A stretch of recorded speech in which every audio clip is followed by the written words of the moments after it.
Hi, I'm Dante. And I'm Tommy. And you're listening to Twigging Onto Twig, a podcast where we talk about Wildbow's most revolutionary web serial, Twig. I mean, if you want to say it's the most revolutionary, I don't necessarily agree. I feel Pale, for example, was pretty revolutionarily driven, overthrowing systems and dismantling structures. But in this one, they're calling it a revolution. Sure. I'm pretty sure... Oh, I'm not going to spoil. Pretty sure the antagonist of Pale referred to what he was doing as a revolution at some point. Where we talk about Wildbow's most revolutionary biopunk web serial, Twig. In today's episode, we are discussing Stitch in Time 4.x parentheses enemy. Yeah, but interlude and the end of Arc 4. Correct. Our audiobook descriptions are not actually descriptions. This is what Kimberly Dauber has to say about this episode. I hope you're ready for a surprise in this chapter. A surprise like a brand new reader. Welcome to this extremely exclusive club, Daniel. We're happy to have you. Listeners, my good friend Daniel Palumbo will probably be back for at least one more enemy chapter, followed by some other theater-minded friends of mine. So I just want to say that Daniel Palumbo did an excellent job of narrating this chapter. Okay. And kudos to him. But that really says nothing about the chapter itself. Nope. So do you want to do an audiobook style description of it real quick? Single sentence, at most 25 words. Go. A mysterious organization plots the downfall of society, or at least of the Academy. Excellent. I like that. Yes. You put me on the spot and I pulled through. You did. I am sorry to have thrown that at you, but this is what we're here for. Yeah. All right. So in terms of housekeeping, a few changes. We need to talk about a big change that we're making around here. A couple of big changes. So if you've been listening to this podcast as it releases, which I expect is most of our listeners, you will have noticed that our release schedule has slowed down considerably. We started as a bi-weekly podcast, and then we were a monthly podcast, and then we were a sporadic podcast, and I'm not even sure how many episodes we released in 2025, but it was not very many. So we were brainstorming ways to get back on track, get back to more regular releases and maybe actually finish this book at some point.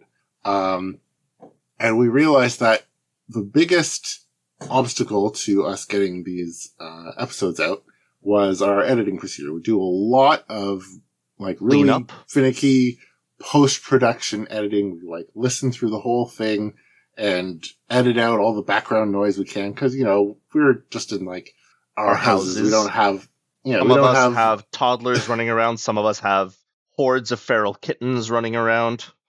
Yeah, exactly. So, we've decided that we're just going to not do that anymore, which means that, I have no idea whether, we have decided to tentatively not do that anymore. We'll see how it goes. We have decided that I am not doing this anymore. Well, you were never the editing problem. It was me, so... Yeah, well, you have a toddler, so it's not like anyone's pointing fingers. Soon to be a second child, which... Mm-hmm. Mm-hmm. Yeah. Yeah, so, the quality of this podcast, audio-wise, may be significantly different than it was, or it may be imperceptibly different. I have no idea. It'll just be raw and authentic. Our true selves coming through. Yes, and the true selves of all the people behind us. Yes. So that said, I'm going to spoil our discussion question here, because our discussion question will be, we want your feedback. Does this work? Does this work? Is this okay? Were we wasting our time with all the editing time we spent before? Have we ruined the podcast by making this change? And please change it back. Let us know, because we don't know what we're doing. We're just... I mean, hopefully we're going to edit this properly so that we actually sync up in time and discussion and Oh yeah, we'll do the dialogue. basic stuff. Make sure we're like at the same volume and all that But yeah, basic stuff. But we're going to forego the manual listen through and tweaking of noise and pops and such. coughs and sniffs and Yeah. So if we make a lot more horrible noises in this episode than you're used to, you know why. yeah. So do you want to dive into the end of Arc 4? Yes, let's get into it. So, what did you think of this chapter? I thought it was really interesting because these characters, we've seen them a little bit before. Mm-hmm. Was it Arc 1 Enemy? Yeah, it was Arc 1 Enemy. So this is the shadowy organization that recruited Percy back in Arc 1. And we haven't really heard anything from them since then. But they're very interesting. They seem to have their fingers in a lot of pies. And yeah, definitely fun to see what they're up to. Yeah. I thought this chapter kind of recontextualized the entire like political sphere that they're operating in. Maybe. Okay. I say maybe because there's a line later on that I want to talk about, and I guess I could probably talk about it now. But overall, the way that this chapter or these characters present themselves in this chapter implies that the Crown and the Academy system are far less stable than we have previously been led to believe. The rebellion or the various rebellions have both won dramatic victories and clearly had some pretty significant losses. We hear about a few of them throughout the chapter.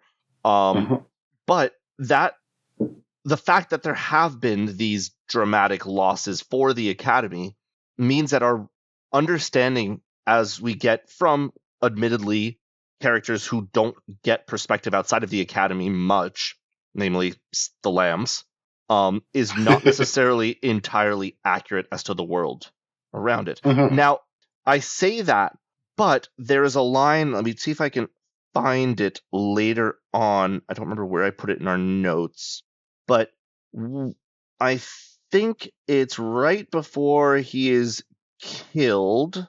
Where do I find it? Come on. How did I? Oh, for that, he needed the woman who had started the war. He needed those talents, and he needed to be absolutely sure that he wasn't already doing the exact same thing. Because if so this is Godwin referring to Genevieve. Well, right? Presumably Genevieve. But okay, sure. I say this: the woman who started the war, and then the next person he mentions Genevieve. But as we know of Genevieve, or what we knew of her, is that she had escaped the Academy system a year or so prior. That there's stuff, that she was active, but saying that she is the woman who started the war, if that is who they're referring to, means that there's either a significant time skipped, or she's doing stuff, or she's done a lot of stuff that we are unaware of. Because starting a war is a big deal. Yes. All right. Let's summarize the chapters and then get into that. Sure. That. All right. Do you want to start or shall I start? Let me scroll back up in our notes. Sure. So, previously on Twig, in Enemy 1.x, Percy, who had just failed in his master plan to use clones to infiltrate Mothmont, got rescued by a woman named Cynthia and recruited to an unnamed organization acting against the Academy (S Academies). More recently, Genevieve Frey disseminated some Academy population-controlled chemicals into the water supply of several cities, forcing the general population to confront the Academy's methods. Which I guess might be the start of the war. That's going off memory. Yeah, but that might be the start of the war, but it saying the woman who started the war feels much more dramatic than that. Sure. There's a manifesto involved. So, in this chapter, in Stitch in Time 4.x, the aforesaid unnamed organization that is acting against the Academy is meeting to discuss strategy. They argue about the relative merits of Stitch soldiers versus regular human soldiers, and the prevailing opinion is that they don't have the manpower to prevail against the Academy and they need soldiers. In particular, they will need to recruit more Academy dropouts like Percy, who are already prejudiced against the Academy and also have important skills that they can bring to the table. During this discussion, they also decide that they're going to try to recruit Reverend Mauer, who we saw back in Arc whatever it was, and who is still running a relatively successful revolutionary group. They also discuss that they are planning to split up their organization. Instead of remaining headquartered in Radham, each of them will relocate to operate out of a different city. After the meeting... Sorry, go ahead. No, sorry, I thought you took a pause and I thought you were waiting for me to go, but happy for you to keep going. No, you can go. We can share. After the meeting, Cynthia and Godwin have a private conversation. Percy may become a problem, especially if he discovers that Mary is still alive, because they have told him that the Academy got rid of all of his children. Also, Cynthia is considering trying to recruit 4 experiments from Lambert Academy, which recently got torched by revolutionaries. But that is considered dangerous. Cynthia leaves and Godwin heads home, where he's attacked and killed by the hangman. Time skip. We cut to Cynthia. We should have planned that better. I just liked you doing time skip there. We cut to Cynthia, who's at some sort of function looking for allies among the rich and powerful of the cities. We learn that Cynthia has hired 4 experiments from Lambert Academy as mercenaries. The one that she was thinking about earlier, yes. They are distasteful. A man named General Ames arrives with his wife and child, but the mercenaries identify the child as an experiment, who is implied to possibly be Helen. Cynthia prepares to fight, and the chapter ends. Dun dun dun. I need to insert our dun dun dun soundbite. Is that doable? 1640 dun dun dun. Perfect. Proceed. Great. So, I think you say My first note on this was that the chapter was fairly light on plot. Like, a lot happened, but most of the chapter is just people talking. It's contextualization of the state of the world after 4 arcs of stuff happening. And what I thought was really interesting was that a lot of stuff happened off screen in this chapter. Because most of the action is just them talking about the after effects of it. Like we were talking about, maybe there's been a time skip and what happened with the war so far. So that's essentially the first plot point that I wanted to talk about was I'm taking it completely for granted that it is all of this war stuff is specifically because of Genevieve. Now, we know that there was a war happening already. That sounded like a war of foreign expansion, colonial. Yes. Yeah. But this sounds like civil unrest. And I'm taking it based on my understanding of what happened was Frey did her thing. She put the leash chemicals in the water. Everyone is now, sterilized and locked in place and very, very angry. And that is what sparked the riots, the unrest, and then the Academy cracking down on it. And all of that is the war that they're talking about. Sure. I'm willing to accept that, but I'm just saying that my read on that was kind of if that were the case, I kind of feel like the revolutionaries that we see would be scrambling more, like, oh shit, this thing popped off without us. And we need to figure out how to take advantage of it. And that's not the vibe I'm getting. The vibe I'm getting is like, okay, this is ongoing. Things are slightly different than they were before. We're just talking about where we are now and how our plans adapt to the few things that have changed. I do agree with you that the text feels very much like Frey is the one that started the war, that what happened in the previous arc has kicked stuff off, but I feel like these revolutionaries feel or don't seem as alarmed as I would expect, or scrambling. Maybe they're just more incompetent than we give them credit for. I mean, I am saying that, but at the same time, they've decided to split up and create a cell structure for the rebellion, which I guess they didn't have before, and that might be them scrambling, like, oh, we need to not just be here. Yeah. Well, they do also spell, this was another point that I wanted to get to later, was the Academy cracking down and fighting back. And part of that is them closing in on this particular revolutionary group. That is true. Which... Yeah. We'll get back to that later. Yeah. But before we get into that, let's talk about what we've seen of this war. Mm-hmm. Whether or not, as I am assuming, it is directly caused by Frey or if there was more to it. Yeah. But this war that they're talking about. So there is a war. There have been riots. And there seems to have been at least 2 dramatic moments in the war, at least to the perspective of these people. Mm-hmm. So there was a town or mining settlement or something called Westmoreland that the crown, that was under revolutionary control and the crown took back. And there was an academy called Lambert Academy, which the revolutionaries took control of.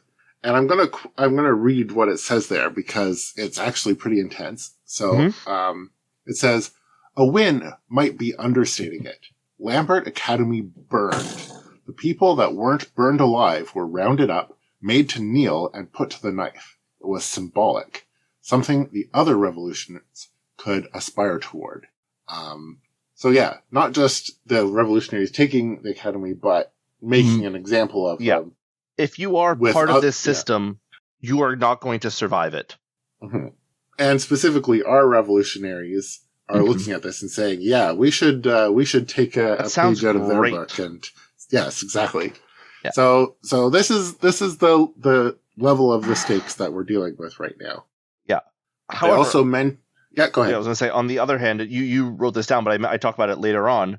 Because something that is new is clearly the academy, the Radham Academy, is worried about this kind of stuff because presumably in the wake of the Mauer riots, we've got curfews and Stitched patrolling the street, which I don't recall being the case earlier. Yeah. I understood that as, again, being directly because of the riots that were caused by Frey's actions. It might have been partially also inspired by Mauer's actions and other things. But yeah, it does say that the riots in Radham have been quelled. The Academy has put their foot down and is controlling them. And they're being really, I blanked on the word, but aggressive. They're being harsh about it. And they've put in a curfew. They've got Stitched, monitor, marching up and down the roads. Like I think you want to pronounce putting it a curfew. lot of pressure on the people. Yeah. Yes, I want to talk about that later, but okay. That was very funny. And one thing that's really important with regard to our revolutionary group, I feel like, okay, this is total tangent. I feel like the revolutionary group that we're talking about needs a name because they don't have a name in the text, but we were calling them our revolutionary group. What about the wolves? It's just the opposite of the lambs. Oh yeah, the wolves and the lambs. That works. Okay. They're now the wolves. One thing that we learn in this chapter is that the wolves have gained control of the roads and the railroads. So I think it said they put bombs to disrupt transportation. So the wolves, I don't know, they seem to be a lot of different revolutionary groups and they're not really coordinating very well. There's no rebel alliance here yet. But the wolves in particular, they've got... Yet. Pardon? They haven't had Mon Mothma make a speech over Dantooine yet. Yes. But in particular, they've got the roads. And the roads are what they're in charge of. I want to add something to that. You say that the wolves have the roads and the railroads. But I think even more important than that is Avis saying that she has complete control of all communications within Radham Academy itself. Which I take to mean not just for the rebels, but like the academy, like she is reading and in charge of all communications. And that's, I think, even more important than the roads. Now, just as a point there, I read that as meaning that Avis, who happens to be the head of communications of the academy, is also a revolutionary. Is also a double agent. That's absolutely how I read it also. Yes, okay. Not that the revolutionary group, the Wolves, have gained control of the Academy communications. Just that more or less adds up to the same thing. It ends the same thing. It's just, I think, a bigger get for the Wolves to have. Yes, absolutely. definitely there's a lot of potential there for them to. Yeah. That was very take much a advantage wait, of that. what moment when I read that? Like, I mean, they spent. How long did the Lamb spend interviewing every single person in the academy to try and find the mole? Yeah. I feel like the bowels were the wrong place. I don't think she's in the bowels. She's in whatever. The rookery or whatever. Rookery, yes. I mean, that's not a body part. I don't know. I'll think about it. Oh, yes. Yeah, okay. Yeah, we'll think about that. Yes. Anyway. So that's kind of where we've got of the war so far, for what I understand. And there's a section, we didn't really touch on it in our chapter summary, but Godwin, before he dies, before the hangman gets him, he's thinking about what's next, what's going to happen next. He's an accelerationist, basically. I think what he thinks there is really important, because I think it's more than just his opinion. I think that this is like, outlining what is to come. I mean, maybe it won't be, but I feel like this is important. So he believes that at a certain point, when the revolution becomes too successful, the academy will do something drastic in order to regain control. And in order to prevent that, the revolutionaries need to do something worse and sooner. Compare what Genevieve did last time with unleashing the leash drugs. And the second thing he believes is that it is absolutely necessary for the revolutionaries, for the wolves, to coordinate with Genevieve. Mm-hmm. Because if they interfere with each other, if they both do something terrible at the same time, they could completely undermine each other. For sure. Or just have so much collateral damage. He doesn't even say what will happen. He just says, we need to, or else, well, we can't let that happen. Yeah. So before Godwin dies, he's worrying. He realizes he's about to die, and he worries that Cynthia, we'll get to that. He worries that Cynthia will realize the first one of those, that something drastic needs to happen, that we need to do something terrible, but will not realize that it's necessary to coordinate with Genevieve. And so he's worried that those terrible things might happen. But I do think that this is probably an accurate picture of what will be necessary in order for them to succeed. I think it's also interesting because it's such a classic element of like revolutionary groups in fiction and in real life, I guess, the sort of the accelerationist ideal that things need to get, things need to get far worse so that the common people wake up and realize that they need to do stuff. I mean, it's super recent example, but Andor, it's Luthen's entire driving philosophy. Are we spoilering Andor or not? I don't think that's a spoiler. Okay. No spoilers for Andor. Proceed. It's not a spoiler. It's a character's driving philosophy. Yep. But that's just as a recent example in popular culture. And you see it also with like all kinds of in the US, for example, right-wing militia groups who are or have historically been trying to bring down the government. They're planning acts of terror to make things worse so that people in general rise up against the government. Yeah. I mean, that is pretty much what's happening here. This is literally by definition terrorism is what they're talking about. Yeah, for sure. Now I will be transparent here. I am not in any way knowledgeable about like military anything or strategic or military history or any revolutionary anything. I don't know anything.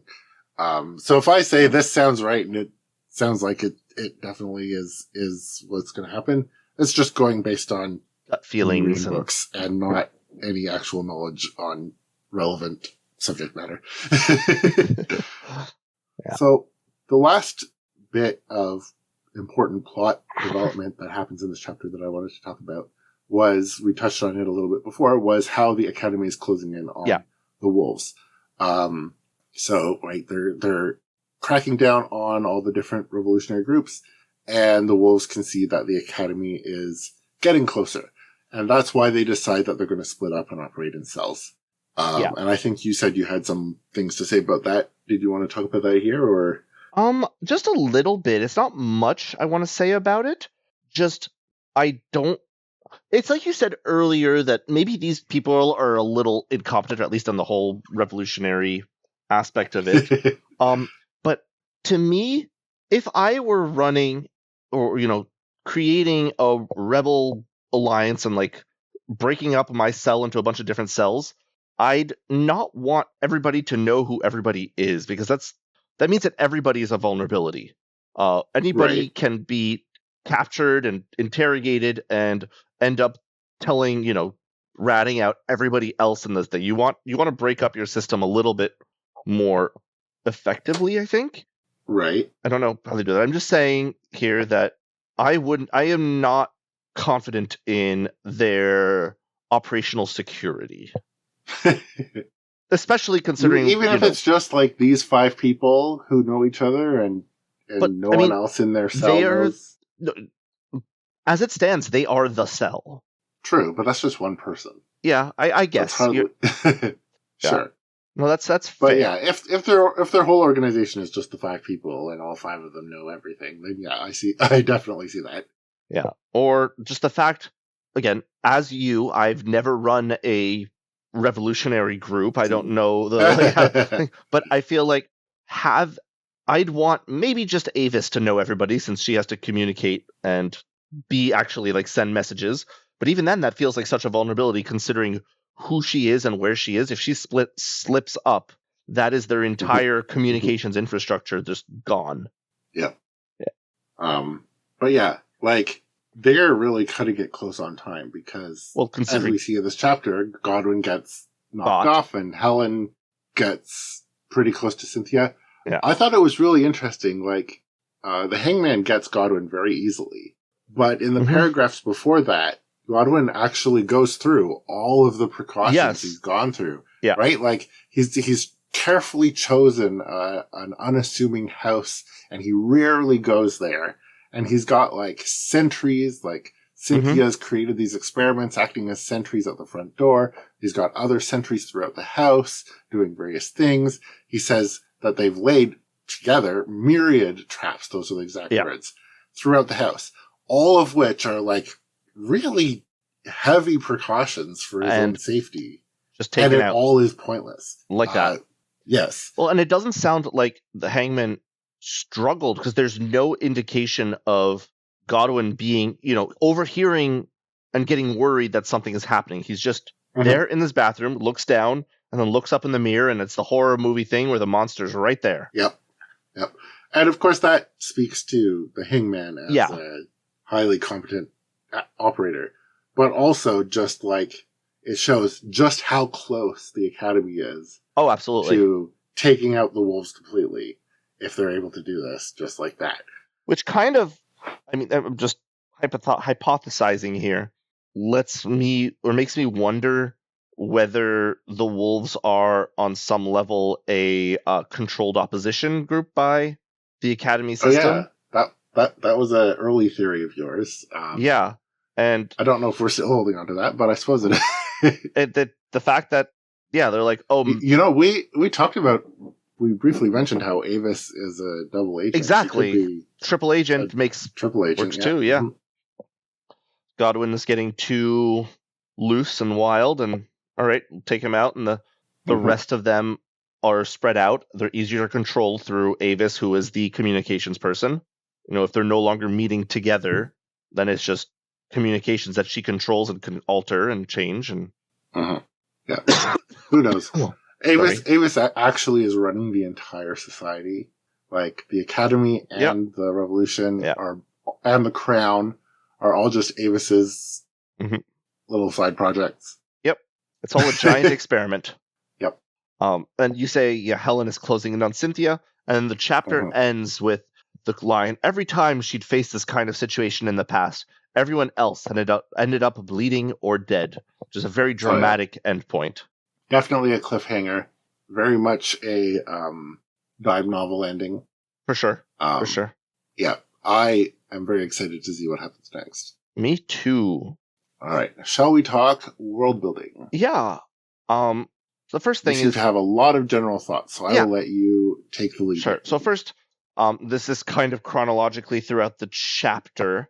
Okay. But Avis shook her head. They have experiments and regiments of stitched prepared for war. Even with the sabotage, one stitched is worth 10 soldiers. The sabotage implies one specific act. I don't think we have heard of a specific dramatic sabotage of stitched. Yeah, I forgot to note that as well, so I'm glad you pulled that out. I don't know what the sabotage is, but it does sound like something worth noting. They have so many stitched. How would they sabotage all of them at once? Yeah, it's like unless there was something that's like in the base formula, for lack of a better word, for the production of stitch, someone planted something at the very beginning. Or maybe they put something in the power supply. Yeah, exactly. Where as much supposition one thing as the other. Sure. So yeah, I just wanted to confirm that there wasn't something that I had forgotten or missed. No, I don't know of any sabotage that we've missed. So that's a open question. Okay. Then next, I brought up the line: "It's easy to lose an entire regiment to the same machine gun if the man giving orders isn't prepared." And I just want to point out that there are historical examples of that in World War I, where non-stitched people went over the line and over the trenches, over the edge of the trenches, and mowed down to the man. It doesn't have to be stitched doing so. It's anybody involved in that kind of warfare. Yeah, fair. And also, I wanted to talk kind of about the fact that they call almost everything an experiment, which very much ties into or is the mad science vibe. Even if like these things are like you're putting them out into the world and they're production, they're production things. They're not an experiment. You know what you're not they're not experimenting with things. They're making monsters for a purpose, not to figure out what works. Fair. It's not like testing a hypothesis. Exactly. It's just something that I've kind of been thinking about as like they bring up that line, and then they just kept using experiment here in this chapter for so much more than I think I've noticed in previous chapters. I've definitely noticed that that's the word that is used for such, not for like stitched or like and maybe it is because manufactured products, but for these one-off things. And maybe that is the difference, where once something is like a stitched, as you said, is just so manufactured they get their own name, whereas like everybody else is still producing their own like artisanal bespoke monstrosity. I feel like with a lot of the ones we've seen before, the Academy ones, they have been actual experiments. Like the lambs are experiments. That is true. But their interactions with society are part of the experiment itself. Testing and the data collection. That is valid. Dog and catcher, hangman, all these things are experiments, but their activities are part of the experiment. On the other hand, I'm thinking of Cynthia's like mass-produced bat-eared monsters that are, she's clearly figured them out. She's producing them. She's not tweaking them. Yeah. So I guess it's just experiment has jumped to the common word. Yeah. Like we could use the word creature like they do in Frankenstein or whatever, but...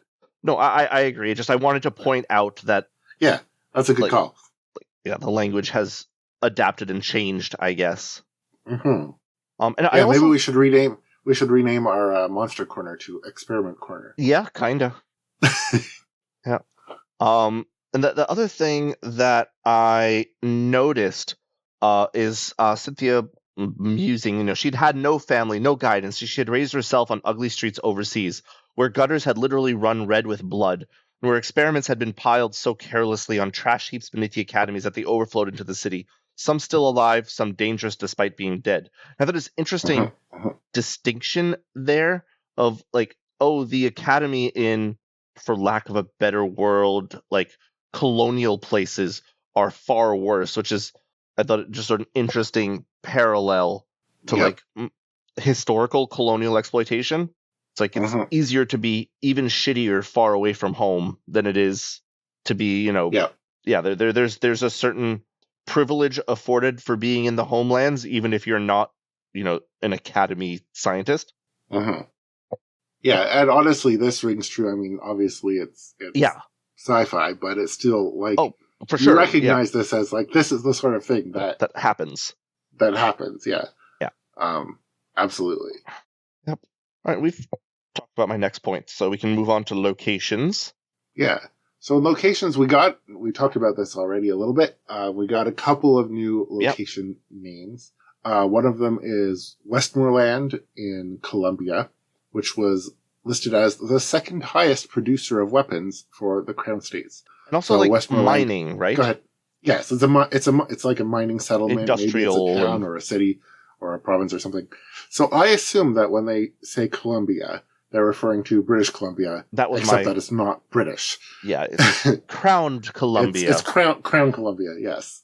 One thing that I thought was interesting is that they mentioned the mountains of Columbia. I assume they're just referring to the mountains that are in British Columbia, aka the Rocky Mountains. Yeah. But there is a mountain range actually called the Columbia Mountains, which runs parallel to the Rocky Mountains. It's part of the Rockies, isn't it? So I learned that depends which geographic authority you ask. So in Canada, the Columbia Mountains and the Rocky Mountains are two separate ranges. In the United States, the Columbia Mountains are part of the Rocky Mountains. I have no idea who decided why, sure. but I'm going with Columbia Mountains are next to the Rocky Mountains. Valid. I'm okay with that. But in this story, I assume that the mountains in Columbia just refers to all of the mountains in that part of the continent. But I thought that was just an interesting thing to shout out. One thing that I did notice is that later in the chapter, this place is called Westmore. Most of the places is called Westmoreland, and it's called Westmore. Could be a typo. I think it's more fun to assume that Westmoreland is like the larger geographic state, like a county or state or province, and Westmore is the capital, or at least a prominent city within. I think that's the most likely thing other than typo for it to be. It could also just be like another name for it, like Radom Academy or Radom. Although Radom is the city, so that's probably the same thing. But you know what I mean. Yep, for sure. Yeah. So Westmoreland, I did try to look up some of these place names. Hello? To see if they meant anything. Hello? And I couldn't find anything relevant sounding for most of them. Which, I don't know how Wildbow I am going to keep recording while I get Dante back. On names for places, so. Hello? Hi, did you cut out? You cut out. No, you cut out. No, you vanished. It was you. You were gone. Okay. Well, I was just saying that, I'm not sure how Wildbow decides on names of places, how much deep significance of meaning he puts into the names. For all I know, he could just, spin a globe and put his finger down. I could find no interesting, allusions in the name Westmoreland. No, me neither. But sometimes it's just names have a cool ring or not. Mm-hmm. And the other location was Lambert Academy in Greysolon, or Greysolon, or Greysolon. Who knows how that's pronounced? Yes. In the audiobook, when I first heard it, it sounded like Graceland. So I'm like, oh, this is at Elvis's residence. King's Academy. But that one, I did find an interesting tie-in. So the only significant person named Greysolon that I could find was Daniel Greysolon Sieur de Lutte, who was an explorer that the city of Duluth in Minnesota is named after. Yeah, that's what I was saying. That Sieur de Lutte, it's interesting the etymology of random places. I would never have guessed that, really. Yeah, so I feel like Duluth, named after Sieur de Lutte, could have just as easily have been named Greysolon. So, seems plausible. But again, it's speculative at best. I'm wondering again. What... I was trying to find anything to do with Lutte, LHU2, and I cannot find anything. So I'm curious. On a common name for smoke. Is that français? Yeah, it's in French, that one. Apparently, it's a common name that means smoke. Okay. So, learning something there. So, Greysolon, the land of smoke. I guess which also is where Lambert Academy is, which got burned to smoke. So, highly appropriate in that case. For sure. And Lambert itself is a pretty common French name. I think it's... Good. toponomic one, but I don't remember. Let me do a quick. Yeah, apparently it's one of the most common French surnames. So. Oh, well, how about that? I feel like there could be a tie-in with Lamb I in had that Lambert. thought too. But it could also just be a coincidence. Wildbow's leading us astray. He's putting in all these crumbs for the etymology nerds to distract ourselves on. Yep. All right. And do you want to talk about, I guess it's time for the experiment corner. Experiment corner. Insert song here. I'm going to write it down. We are at 49. Okay. Boys and girls of every age, wouldn't you like to see something strange? We might want to cut out some of those time cues. I'm not cutting out anything. I'm not listening through to cut out anything. Okay. Sounds it's part great. of the charm. It's part of our new charm. Okay. Okay. So yeah, a lot of discussion about whether they're better or not better than humans in war. Yeah, I feel like we didn't learn anything particularly that we didn't know already. I'd agree. But that discussion was a big part of this chapter, so I felt like it did need to be called out. Yeah. What I did want to shout out, you mentioned it a little earlier, was when they ran into the stitched guards, and he was calling out curfew, curfew, and then he couldn't remember how it's pronounced, so he said curfew! Yeah, to emphasize it. Yes. And you know what? I kind of felt it sounded like he was swearing at him, like, well, curfew too. Yeah. I thought it was a little sad in a way. Well, obviously, stitched are sad, but like the fact that they were trying, or that she acknowledged it was just like a common symbol, like a gesture, like she nodded, like, yep, you're right, curfew, I'm heading home. And he did not understand what that meant. It's like just so much intrinsic communication, like humanity is lost. Yeah. I wonder if Wendy would have known. Yeah. It's just not part of their experience anymore. Yeah.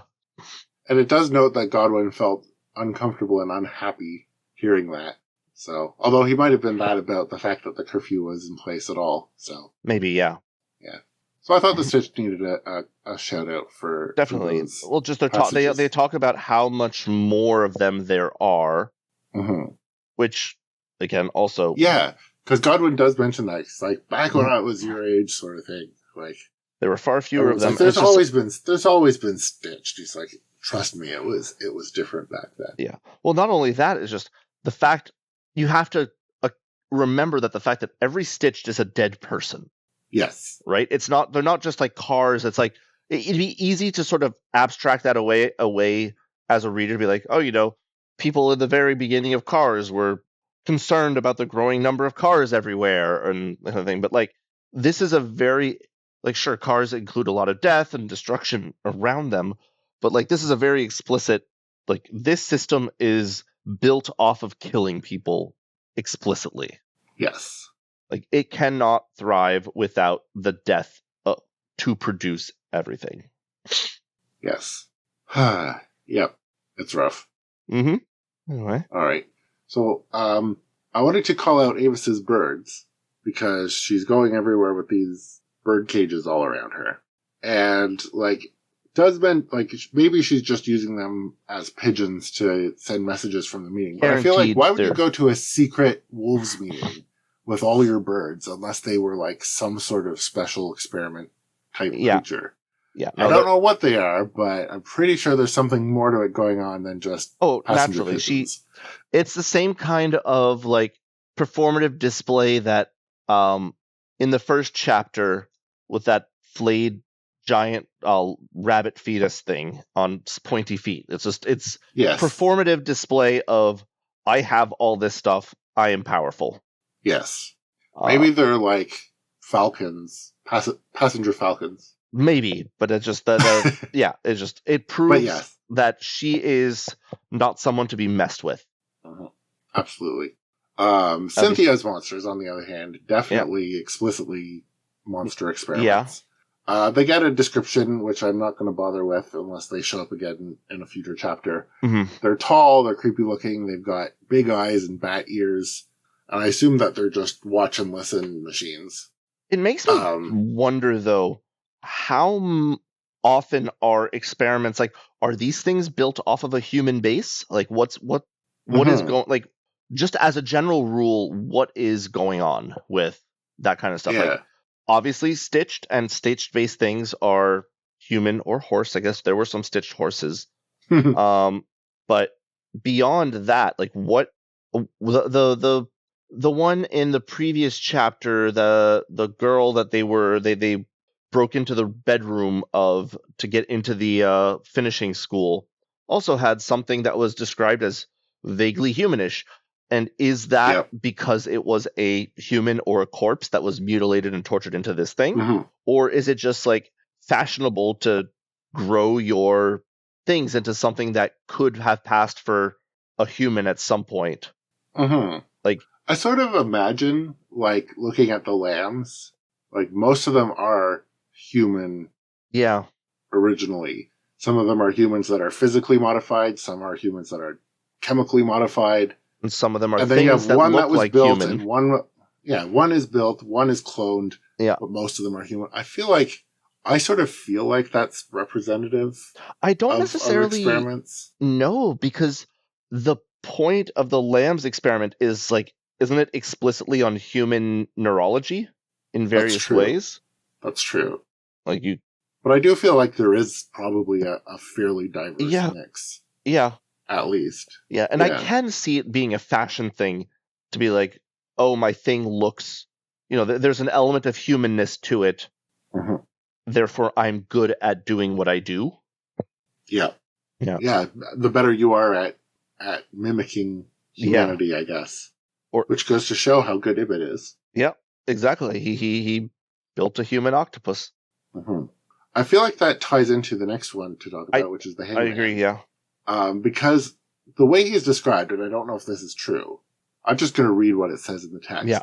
The man's skin had been flayed away and reattached, overlapping strips like the weave of a basket, head to toe, leaving every feature masked but for a space for a toothless, tongueless mouth and two milky white eyes.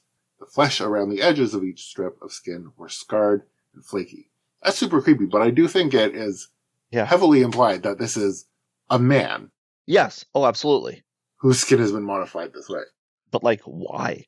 Why, I have no idea. Yeah. But yeah, certainly terrifying. Oh, yeah. Certainly I mean, I'd be creepy as heck.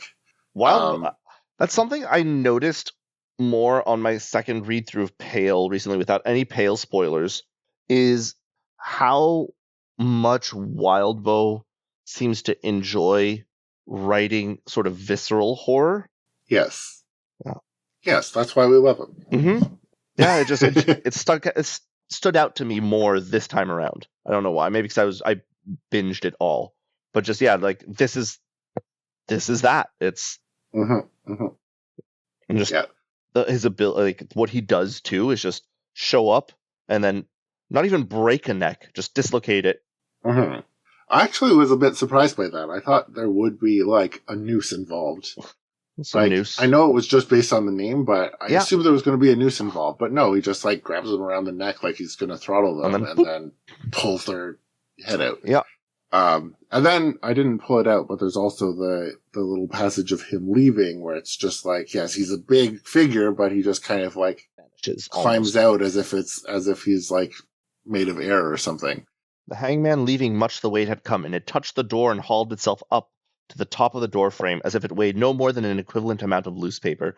It reached the ceiling, fingers bracing it against the walls on either side of the hallway. Then it was gone, whispering against the ceiling past the sentries and defenses, just like skittering across the ceiling, arms on either side. And yeah, I guess even that's Academy wild. things aren't immune to the whole, oh, I don't look up, or like humans don't look up thing. Yeah. Yeah. Something for Cynthia to learn from. Yeah. Give your sentries eyes on the top of their heads. Yeah. Yeah.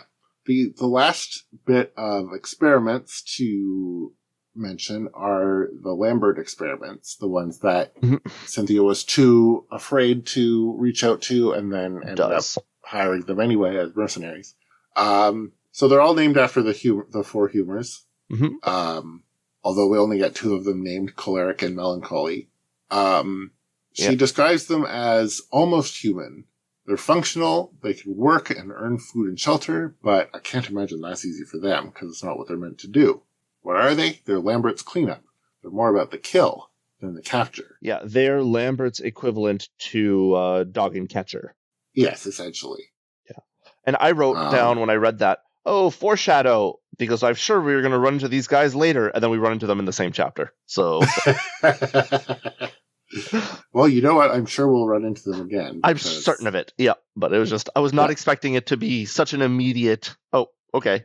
I did think it was interesting that they seem to be weapon based. Mm-hmm. So it mentions Choleric is the one in the lead, who has bug eyes and a custom gun. Melancholy has a favored murder weapon, and it talks about I think it was guns and knives and vials. Yeah. She's the only woman on the team. She's the only one Cynthia isn't sure about. But yeah, super creepy. And I'm sure that there's certainly a lot of potential with them. For sure. Curious to see what they are there. It's interesting. You said earlier that, maybe there's a connection with the Lambs, just with the name, the Lambert Academy and all that. And I kind of feel like these may be meant as sort of narrative foils in the next arc for the Lambs, experiments that are sent out in the world to do things for the Academy, and who, depending on how things go for Radom or for the thing, are now in the wind. Sure. I can see that being I can see that being a path for the Lambs. Yeah. These are essentially the Lambert Lambs. Yeah. They're the Rads. Yep, for sure. Just make sure it's still recording. I don't know. I had like a weird... Can you still see me? I cannot see you, but I can still hear you. Are you still recording? It says I'm still recording. That's what I was checking. For some reason, the camera seems to have stopped transmitting video. Anyway, okay. That's fine. As long as it's still recording, I'm happy. Yep. All right. I'm time curious. To get into... Oh, sure. So go ahead. I was just going to say, I do think it's interesting also their names, the four humors. And I'm looking forward to seeing what that means for what they do and what they are and how they operate. So, I remember a few episodes back we talked about, I'm pretty sure, that we talked about the four temperaments. Yep, we did very early on. I think that was arc 1. Yeah. So I'm sort of assuming, and by assuming I mean I have the idea in my head. I'm not expecting it at all. But I have the idea in my head that each of these four characters fits those personality types. That feels like a safe assumption. Yeah. I don't expect that to happen, but I do have the idea that would make sense to happen, essentially. Yeah. Yeah, but I guess we'll see. Yeah. All right. You want to move on to characters? Let's move on to our non-experimental characters. I feel like if we do a run-through of our various wolves, that will because that's those were the characters. Yeah. And so we'll start with Godwin. Sorry, go ahead. I was just gonna say, overall, I did not find them to be hugely distinctive yet. Like, I don't know that I would have been able to, after reading it, been like, oh, Godwin is not Lewis, or Lewis is not, sure, Cynthia. There were a couple of points in the text where there was some explicit contrasting going on.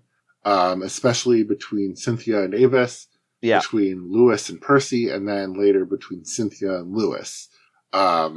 So I feel like there was a lot of initial groundwork for that sort of distinction being laid. But yeah, definitely it's a lot of new people all at once. We have seen some of them a little bit before. Yeah. So Godwin and Avis were both in Percy's chapter. They weren't mentioned by name. They were just the old man and the lady with the bird cages. Yeah.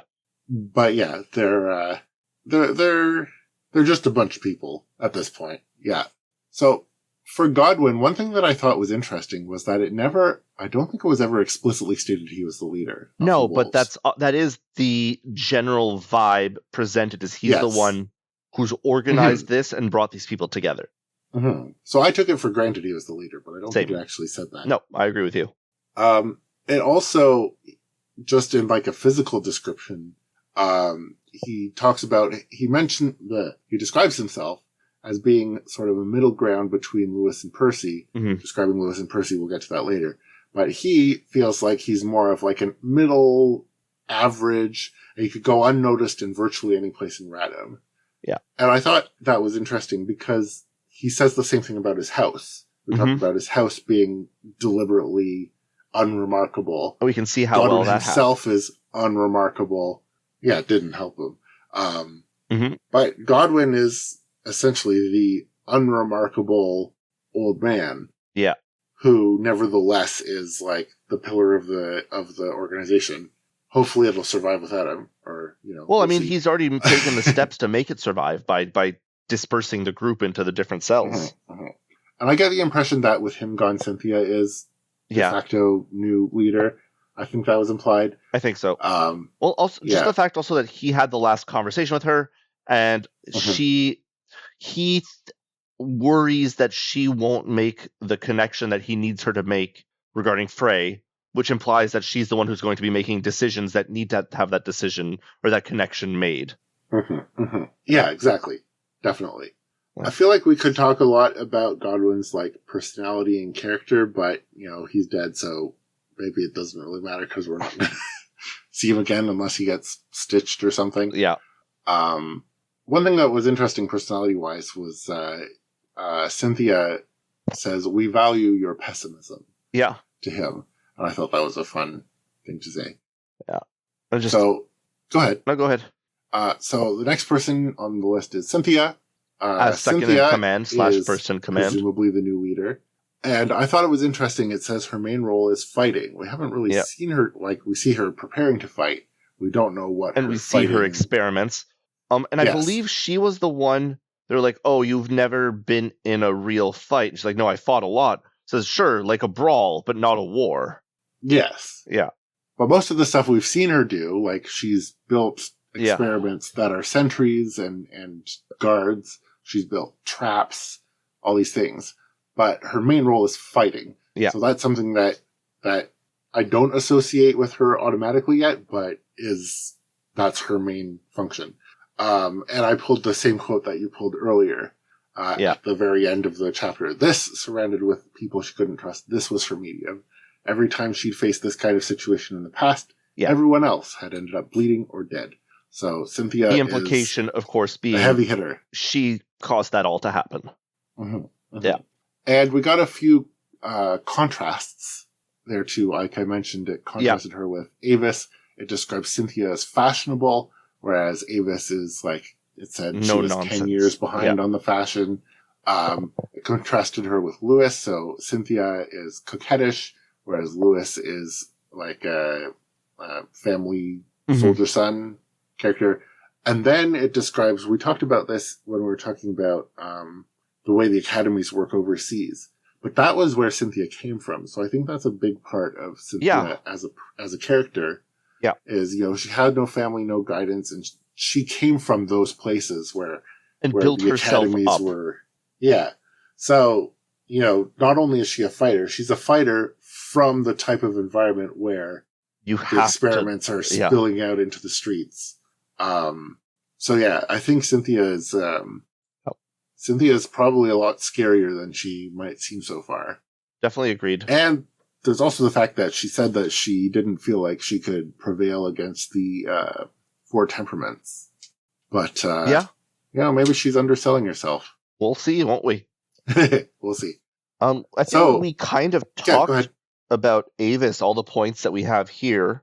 Yeah, so Avis is very interesting. She's one step away from being in complete control of all the communications within the Radham Academy. Yeah. That's the quote. We talked about how she's contrasted with Cynthia, especially with regards to fashion. And we talked about birds. One thing that I thought is very interesting is that the name Avis means bird. Yeah. It's just Latin for bird. Yeah.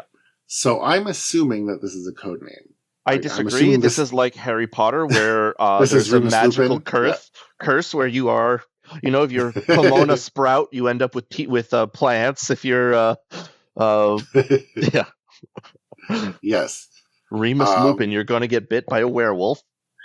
Yep. So yeah, unless that's the case, which I kind of doubt, I'm Avis assuming is, yeah. Avis is a code name, which makes me wonder, are these other names code names? Is Cynthia her real name? Is Godwin his name? True.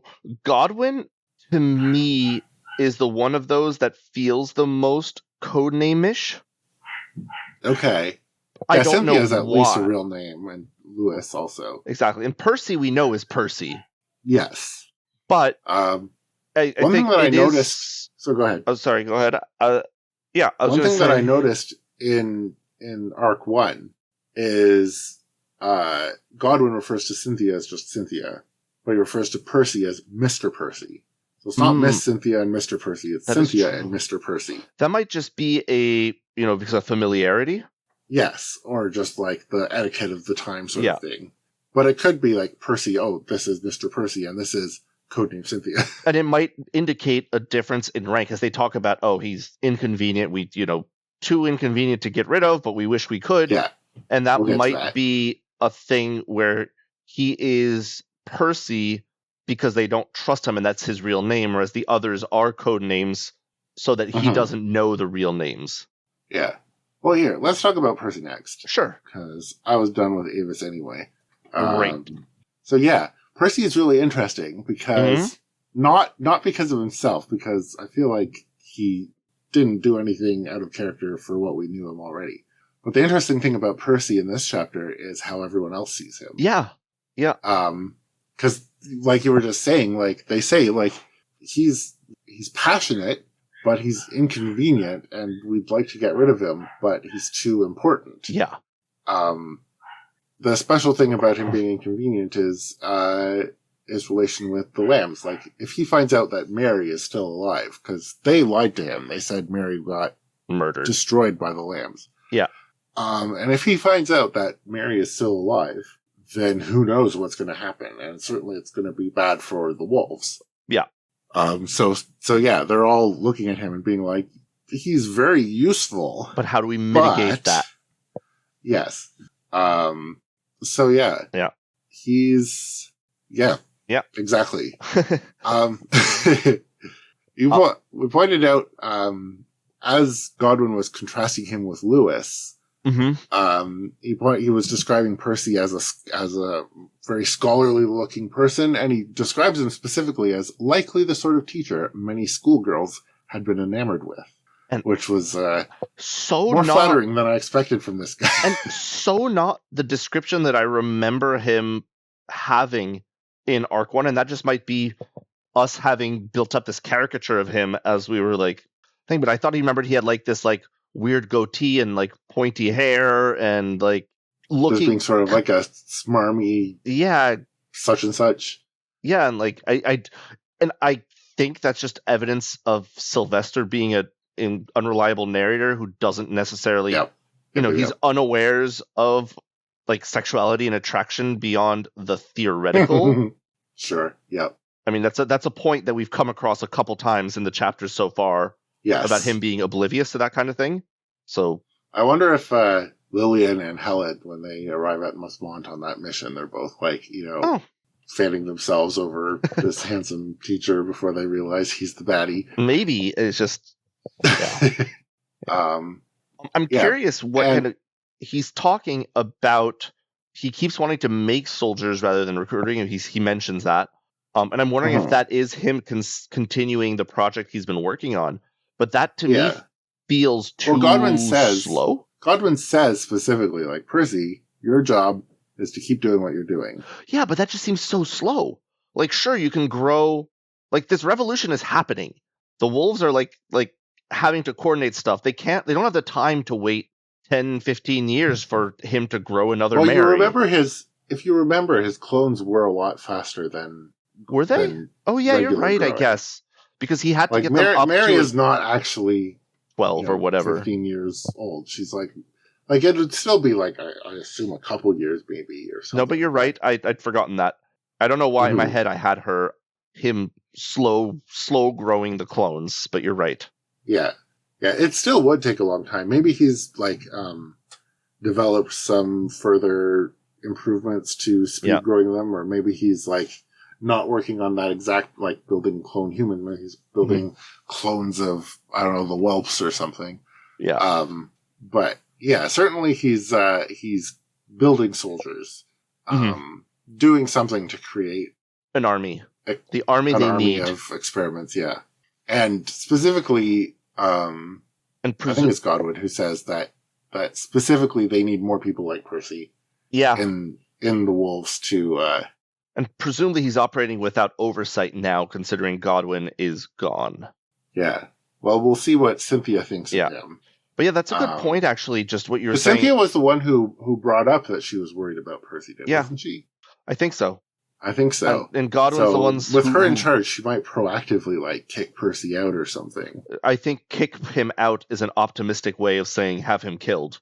I mean, yes, but I feel like narratively it would be more satisfying if he got kicked out and was still around to cause trouble. Sure, but I don't. I feel he but would yes, run I away. think Cynthia would be more likely to kill him. Yes. Yeah, I don't think the revolutionaries can afford to just kick people out. True. Fair. Mm-hmm. Yeah. Good call. And we were saying, we didn't put in the notes, but it is actually a really important point that they want to they want to recruit more Percys, and the Academy's been getting rid of those kinds of people, but there still are a bunch out there. Yeah, the Academy is also trying to kill them rather than kick them out. Can't get everyone. Yeah. I mean, we've run across 3 already, 4. Yeah. Just in this story so far. So. Oh yeah. I mean, it makes sense. It's a cutthroat system, the Academy, and people are going to fail out of it, and some of those people are going to get away. Yes. Yeah. That's all I had to say about Percy. Yeah, Do you have me too. anything else to say? Yeah. No. So the last person in our gang is Lewis, who I feel is kind of... We didn't get much of him. Yeah, we didn't get much of him. He was there too. He's described as looking like a proper hunter. A manly sort. Yep. Being contrasted with Percy. He attracts attention due to his manliness. They do say that he would be a good match for Mauer. Yeah, which I think tells us something. Maybe because of the military background. Okay, yeah. Because they describe him as a soldier's son, so like a military family. Someone who joined up to fight, and yeah. And described as the opposite of Percy. Cynthia in that way. Oh, yeah. Sorry, you're right. So Cynthia might be good at fighting dirty, and Lewis is good at fighting by the book, sort of thing, is what I'm imagining. Sure. In that way. Our audiobook narrator, Daniel, gave him a southern drawl, which I thought was fun. Interesting. And there's a character in the audio drama Ars Paradoxica who's named Lewis, who is a career soldier with an accent, and so in my mind, this guy is him. But I think that's as far as that comparison goes, to be honest. But yeah, we didn't get anything more really of interest about this guy, so maybe we'll see more of him or not. I feel like Genevieve, I kind of mentally flip-flopped between calling him Lewis and calling him Louis in my head. Valid. I think it was Louis in my head most of the way through. I think it was Louis at first, but then I realized the audiobook narrator was calling him Lewis, and I was like, okay, I'll stick with that. Makes sense. So finally, those are our wolves. But at the very end, we get the wolves hunting a lamb, or vice versa. We get a little girl who we can only assume is Helen, because who else could she be? And we get a third-party description of her from Cynthia, describes her as a little blonde that promised to be a great beauty at some point in the future. The girl looked like any young lady should, bouncing with excitement at the fancy dress party. And then Melancholy describes her like this. She doesn't smell like she's his. Not human. She smells like blood. She smells like other children. Dun, dun, dun. But yeah. I feel like Helen could take the 4 humors. We'll see. One-handed. We'll see. One tentacle, do you mean? One tentacled, yes. Yeah. We will see. Yeah, I'm excited to see where this next arc takes us, because I'm hypothesizing, I'm theorizing that we are going to start in media res of the next arc at this dinner party. Yeah, because we had a bit of a time skip. Yeah. I think before the chapter started and in the middle of the chapter. Yeah. So we might be a significant bit of time ahead. Yeah. Closer By to the those time expiration dates. Yeah. Gotta keep our eyes on those as well. Mm-hmm. Cool. Shall we talk arc names? Yeah. Because we come to the end of Stitch in Time. Yeah. I don't have much to say about that. I haven't really put much thought into it as a post-arc thing. I'll be honest, I put that in here and I realized like we've talked about it a few times over the course of this arc, but because we've been slowly chipping away at this arc so slowly, I don't remember what we've said about it. So, I have less to say about it now than I have over the course of the arc. But one thing that I think was important was, we did have, a name drop when they were negotiating with Genevieve, where they said, where they negotiated to exchange Wendy the Stitched in exchange for Frey taking some time off. And it was literally a Stitch in exchange for time. Yeah. And I was like, hey, arc. I see what you're doing there. But I feel like the name of it, like A Stitch in Time, is all about like, you know, being proactive. And Frey was being proactive and stuff. The lamps really weren't. No, they were falling apart. Yeah, they were falling apart. They did not get there in time. They did not stop Frey. And therefore, they did not save 9. And that's all I have to say about that. Sure. Our next arc is called Esprit de Corps. Okay. What do you think of that? It's clearly going to be talking about the military and soldiers and that kind of thing. That's what that means, Esprit de Corps. But maybe we're infiltrating a stitched regiment, so they're all corpses. More or less tongue-in-cheek, as we were saying, the person that presumably Helen is accompanying is a general. Someone who is, leading a corps of soldiers. Yes, that's true. Yeah, so I didn't even bother to think that he might be important, considering who he's with. Yeah. But yes. Yeah. What do they call him? Ames? Ames. General correct. Ames. General Ames. He knows how to aim because he's a soldier. That was terrible. But yeah. That is my supposition. We're going to be doing a soldier arc, a war arc. Woohoo. One thing that I think is interesting about this arc title, Esprit de Corps, is I think this is the only time out of all the Wild Bow arcs works I've read, the only one where he's coined an original turn of phrase for an arc name. What do you mean? Oh, just... Like, Stitch in Time is an expression, right? All the other... I see what you're saying. Yeah. Words or expressions. This one, Esprit de Corps is the expression. And the little pun here is... But the little pun is original, and this is, I think, the first original coinage of a phrase in an arc title that I've seen him do. So that's fun. I don't know that I don't think that's important, but I do think it's interesting. Yeah. Yeah. So clearly this is the most important arc at any Wild Bow thing ever. Yes. That is definitely, if you take away anything from this entire discussion, that's the one I want you to walk away. Anything else you want to move on before we get to the discussion question? That's all I've got.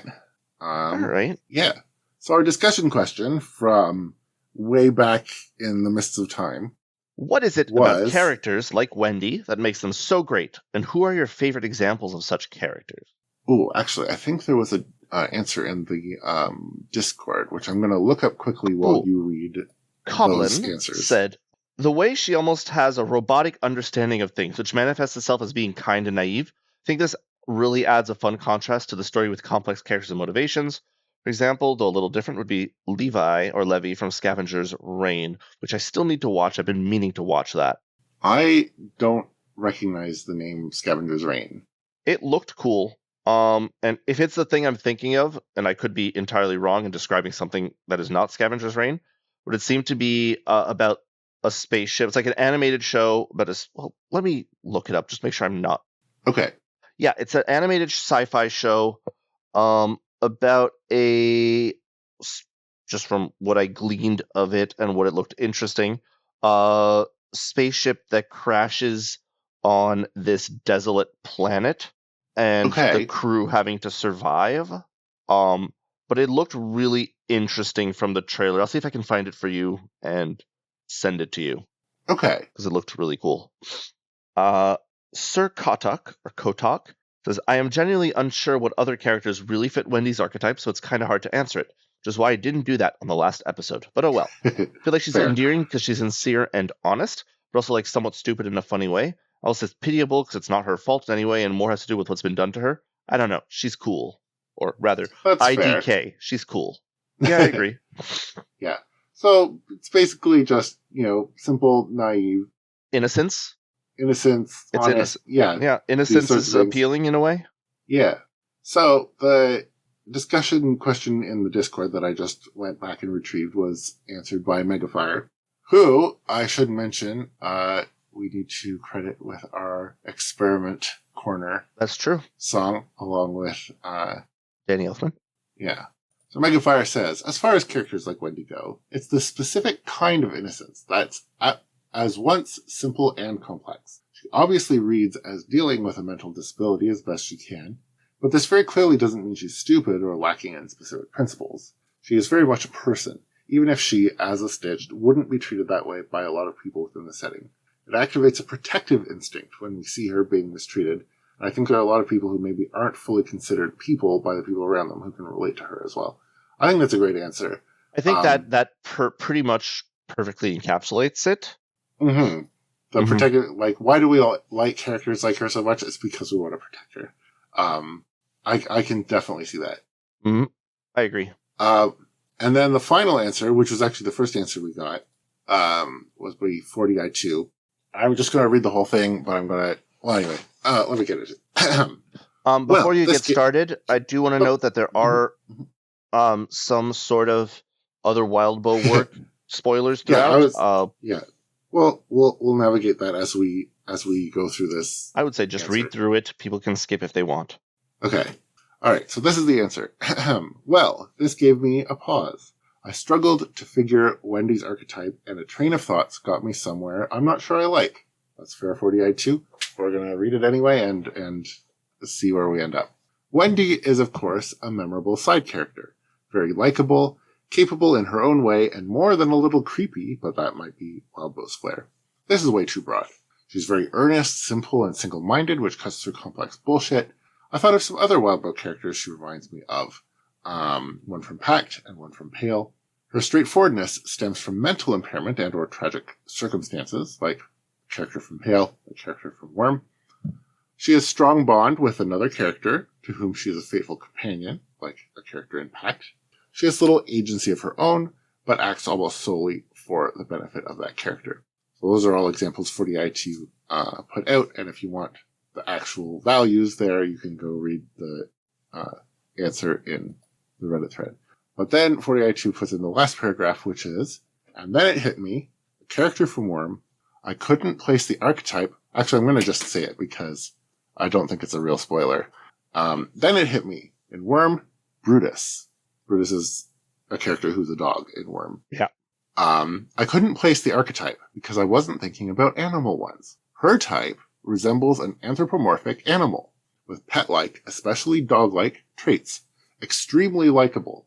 And the greatest character of this archetype is, of course, one from Pale, who is literally a humanized animal familiar. Yeah, I buy that. I like that. I want to say that I like this answer so much. Me too. I know 40i2 said at the beginning that they weren't sure if they liked where this ended up, but I think this is even more so than what the other people said about simplicity, naivete, honesty, and even protectiveness. I think treating it like a dog-like traits, pet-like traits. I think that really gets really to the fundamentals of it. And the reason I think that is because I've actually had a similar thought process about this for other characters. Okay. So you know that I'm a cat person. I've got are? feral cats running around behind me. I've got 4 cats of my own. And I've noticed you also have that a dog.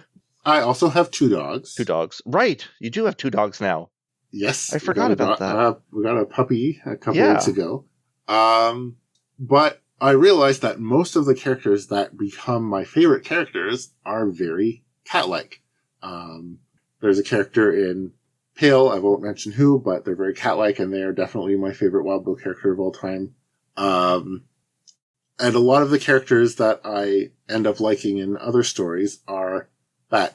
There's I think it was a tweet that got posted once that described, cat here. You know what? I'm not going to find it because I'm not going to edit myself out looking for it. Yeah. But I essentially described that, that cats essentially have three modes.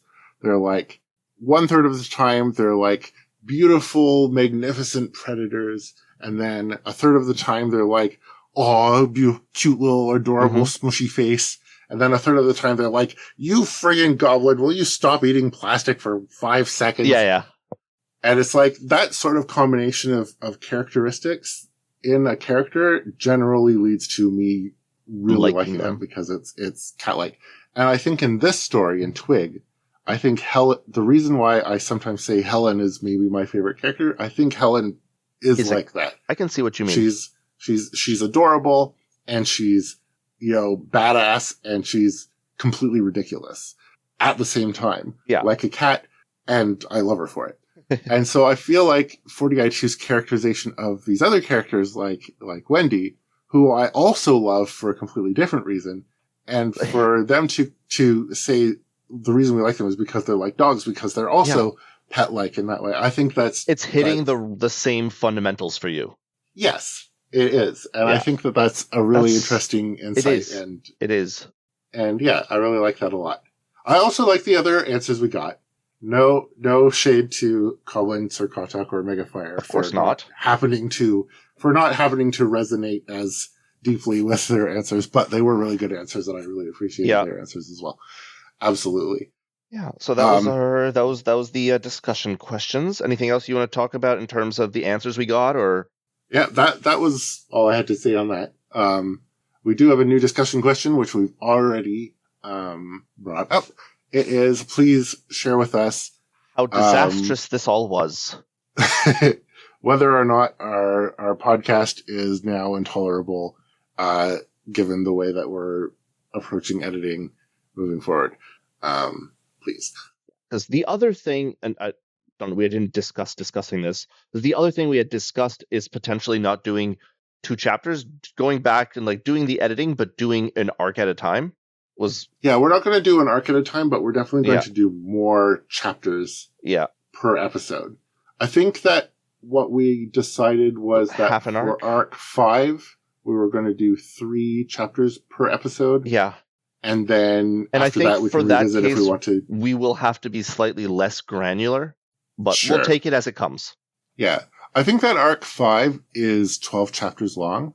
Okay, so... No, it's 15 chapters long. Okay. So if we divide it up into 3s, it'll fit nicely into 5 episodes.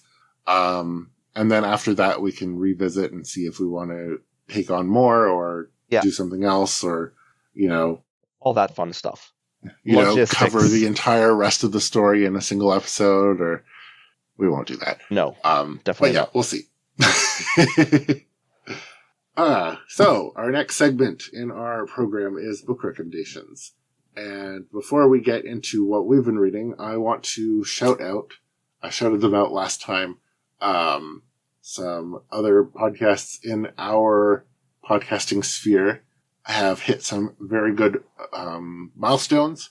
The Inchworm podcast just finished arc 8 of Worm, which most of you will know is a very significant milestone in that story. Mm-hmm.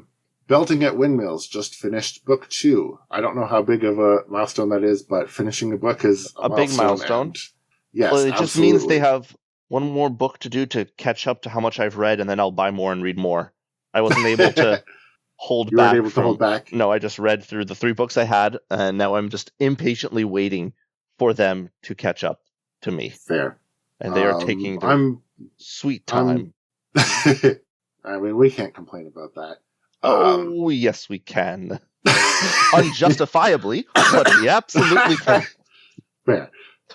I'm really enjoying both of those podcasts. Definitely, if you're not following them, recommend that you do. And Sir Kotak in their comment to our last episode mentioned that there is in fact a Sikh audiobook podcast. It hasn't gone very far yet. Cool. But it's there. So Exciting. I'll link that in the show notes as well. Great. Cool. And yeah, hopefully they are able to persevere and That'd be make cool. that story accessible to everyone as well. So awesome. Now that that's taken care of, what have you been reading / watching / listening to / playing / whatevering these I days? am currently halfway through a book called Dark Matter by Blake Crouch. It was recommended. I have read that one. Have Yes. you? Cool. It was recommended to me by a friend. Says it's her favorite book of all time. So Really? yeah, I'm reading That is it. high praise. It is high praise. Halfway Does it through, meet the I'm praise? not sure I agree with it, but we'll see where the second half takes. I'm not saying I'm disliking it at all. I'm enjoying it, but the top book, it is interesting so far, and we'll see where it goes. Yeah, I forget why it ended up on my to read list, but I did enjoy it. Yeah, I'm not going to go into it because you haven't finished it, but I do remember enjoying it. So absolutely, good call. Another thing I would like to recommend to any parents out there who may have young children or toddlers is we gave my son a couple of the I Spy books. I don't know if you're familiar with those. Yes. But one of the ones that we gave is the Treasure Hunt one, or the Treasure Island, or Treasure whatever. And that one is exceptionally cool. Most of those I Spy books, it's like every page is like a different montage of stuff. But that one is explicitly, they built like a model of a small like Maine fishing town with like a island off the shore, and it's like each one of them are very like close up photographs of like specific parts of this like what feels like this vast model with That's like so cool. all the cool little things hidden in it that you're supposed to be looking for in those books. So yeah, that one in particular, strong recommend. That's awesome. I remember those very fondly. Yeah, we would take them out of the library. Yeah, pretty much on a constant rotation. Yeah, they're great. They are great. What about you? I've been rereading A Series of Unfortunate Events. Oh, that's fun.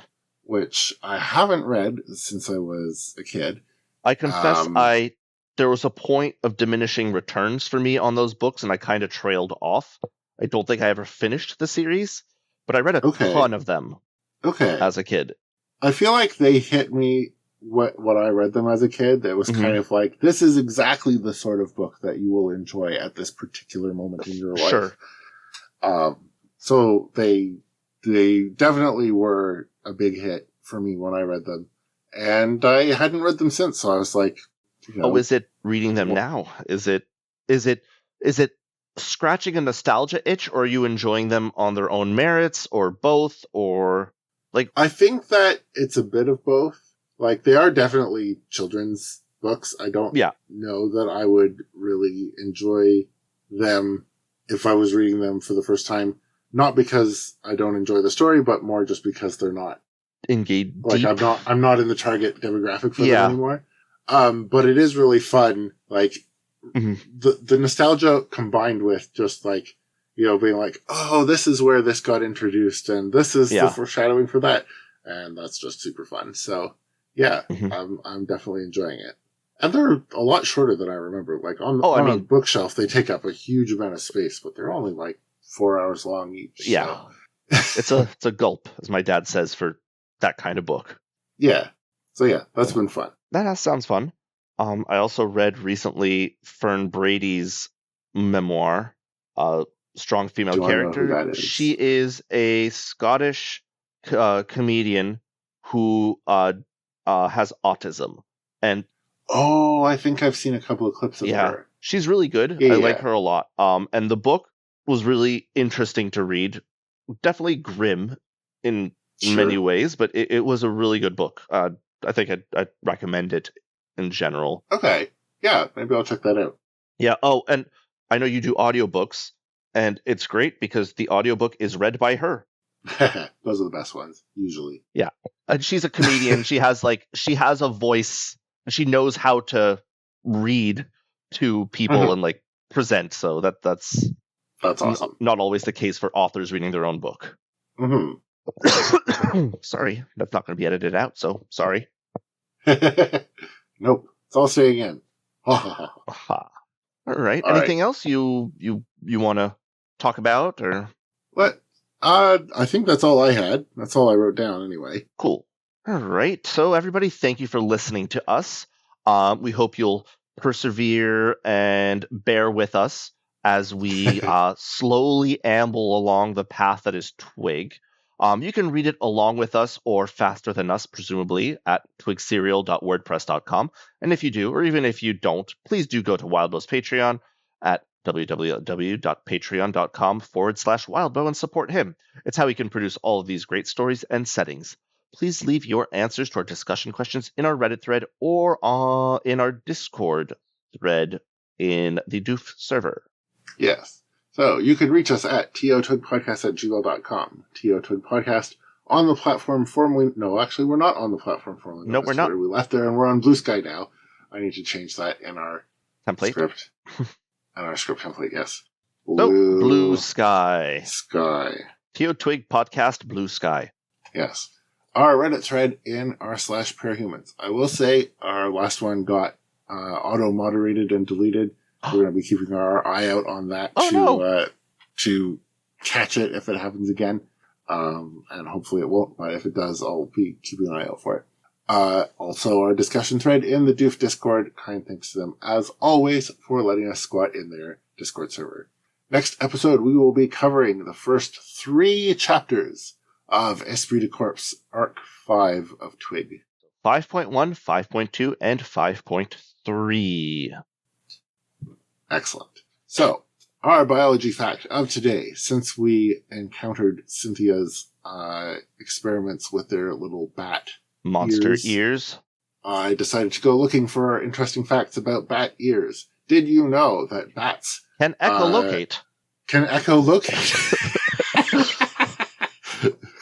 I was telling Tommy before that we started that when I was looking for that, like 90% of the facts I found were, did you know that bats echolocate? I felt like that was just a little bit not interesting enough for what we're doing here. Yeah. It seems just a little. But I did see a video by the YouTube channel Minute Earth, and it was backed up by a bat conservation organization, that there is a bat, the greater bulldog bat, that can scream so loud.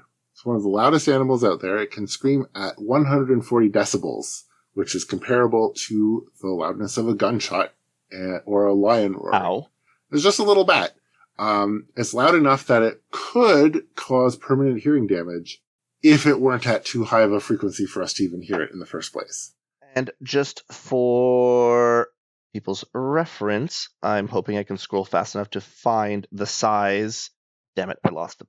Nope, I don't. Okay, has a wingspan of 1 meter. So so it's big for a bat. But it's not huge. Yeah. But yeah, that's friggin' very loud. Very loud. I did do a little bit of digging just to double check the whether it could cause hearing damage despite being too high to hear it. Apparently it could, but only if you were listening to it for a really long time. Okay. Not that I expect anyone to go out and find a greater bulldog bat just to listen to it scream inaudibly at 140 decibels. Well, if you can't hear it, you don't know how close you are to permanent hearing damage.